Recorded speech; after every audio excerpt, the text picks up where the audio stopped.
Mr. President. High Representative, from the very start of your mandate, you have made the Middle East the main focus of your work.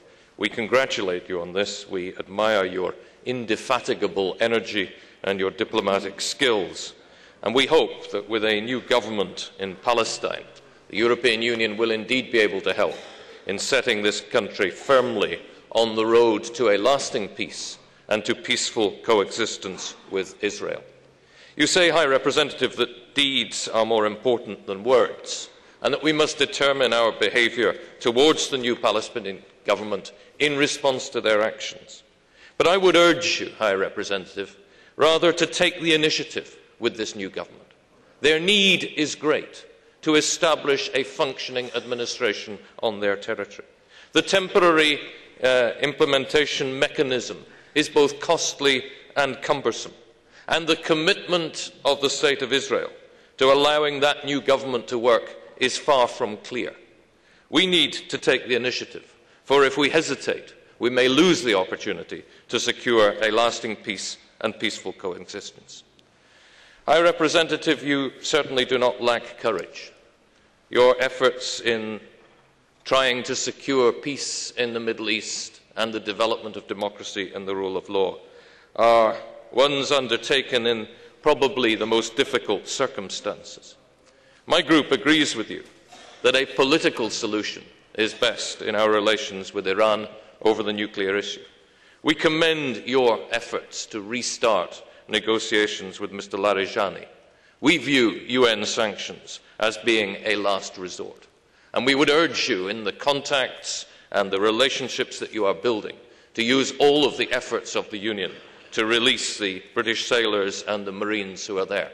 HMS Cornwall, High Representative, is from my constituency. Most of these people are my constituents. We are very, very keen to see them released as soon as possible. And while you are there, perhaps you can turn your attention again to Libya to see if we cannot get the Bulgarian nurses back to Bulgaria in time for the European elections on the 20th of May. High Representative, you spoke of Darfur. It has to be at the top of our agenda, not only for the security reasons you mentioned, but because our inability to prevent the first genocide of this century would send the wrong signal about Europe's role and potential within the world. And I urge you to work together with the United States and with other major nations to try to bring a solution there, particularly bringing in UN troops to hold a security situation which the African Union is not capable of. We welcome your renewed emphasis on the Non-Proliferation Treaty. If the United Kingdom and France renew their nuclear weapons, if the USA builds a missile shield, then the message we are sending to the Russians and others is that we are engaging in a new arms race. Quite apart from the fact that this son of Star Wars might turn out to be a Maginot Line in the sky, we should not be engaging in this kind of diplomacy. You say the European Union has no legal powers, but we must discuss it. But unless you actually take the initiative and set the agenda will be set for you by the actions of the individual member states. We welcomed the initiative of Commissioner Rehn when, in advance of a very difficult situation with Turkey, he took the initiative of putting down sanctions and brought the member states round behind him. We would like to see you do that to ensure that we have a common response to the development of this missile shield.